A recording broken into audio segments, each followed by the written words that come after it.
राजधानी दिल्ली की बुरहाड़ी विधानसभा में वार्ड नंबर 10 के अंदर बीएसपी पार्टी से उम्मीदवार नीतू की कार के ऊपर कुछ अज्ञात हमलावरों ने हमला किया।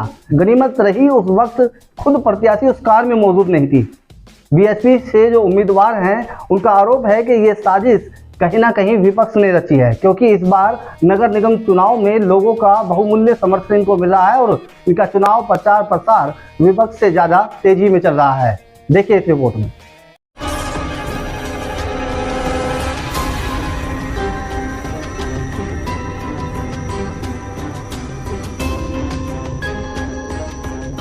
बुरहाड़ी विधानसभा में नगर निगम चुनाव का जोरों शोरों प्रचार प्रसार चल रहा है।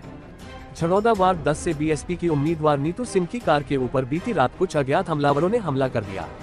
कार में सवार उम्मीदवार के पति ने बताया, कुछ अज्ञात बाइक सवार लोगों ने उनकी कार को रुकवाया और समाजसेवी गौरव सिंह और बीएसपी उम्मीदवार नीतू सिंह के बारे में पूछा। फिर उम्मीदवार के पति के साथ गाली गलौज व मारपीट पर उतर आए। उसके बाद लाठी डंडों से कार के शीशे तोड़ना शुरू कर दिया। वाहन चालक ने बताया, मौका लगते ही उन्होंने अपनी कार स्टॉप कर वहां से निकलने की में ही अपनी गनीमत समझी। तो जब मैं मलकागंज से सामग्री लेकर आ रहा था प्रचार में, तो यहाँ पर तो रिंग रोड पे जाम लग रहा था, तो मैं पुश्ते की साइड से आया। तो पुश्ते की साइड से जैसे ही निकला, वहाँ 2-4 बाइक वालों ने मुझे ओवरटेक करा और आगे से गाड़ी रोक के उन्होंने रोका। तो जब मैंने रोकी नहीं तो फिर वो आगे और गए, फिर मेरे को रोक लिया उन्होंने। फिर उन्होंने देखा, पहले तो ढूंढ रहे थे वो कुछ, तो पता नहीं मुझे क्या। फिर उन्होंने गौरव सिंह जी का नाम लिया, मैं वो तो है नहीं। फिर उसके बाद में उन्होंने डंडा मार दिया पीछे से गाड़ी। फिर मैं लेके, मुझे मौका मिला, मैं लेके निकल गया। तो मैं गाली गलौज तो करी थी, मार पीट तो कहाँ से करते, मैं गाड़ी में था।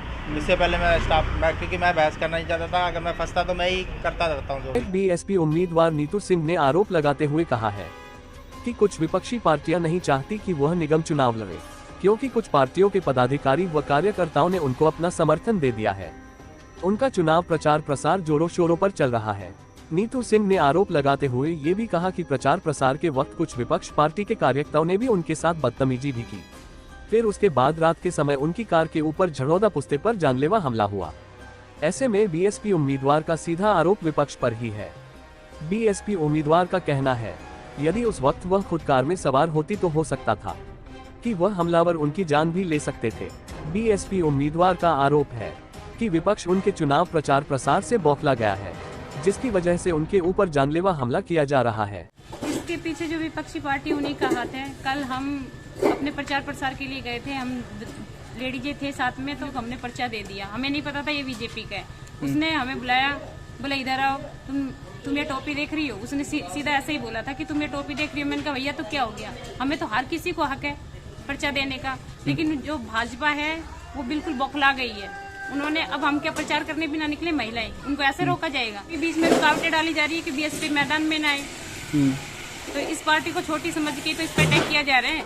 क्या कमल पार्टी को ही हमेशा रहने का अधिकार है? ये तो पब्लिक चुनेगी, पब्लिक के ऊपर डिपेंड करता है कि पब्लिक क्या चाहती है। बीएसपी के कुछ पदाधिकारियों ने कहा है कि अभी वह इस मामले को हाईकमान तक लेकर जाएंगे और प्रत्याशी की सुरक्षा की मांग करेंगे। बीएसपी से चुनाव लड़ रही प्रत्याशी की कार पर हमला होना कहीं न कहीं शासन प्रशासन के ऊपर सवालिया निशान खड़ा करता है। वहीं इससे यह साबित होता है कि वार्ड नंबर 10 से बीएसपी की जीत सुनिश्चित है। ये बता रहे हैं प्रत्याशी के पति हैं, जैसे वो गाड़ी लेकर आ रहे थे, कहीं हुआ है इनके ऊपर हमला। लेकिन हम लोग डरने वाले नहीं हैं, क्योंकि जो लोग ये सोच रहे हैं कि बहुजन समाज पार्टी कमज़ोर पार्टी है, बहुजन समाज पार्टी बिल्कुल भी कमज़ोर नहीं है।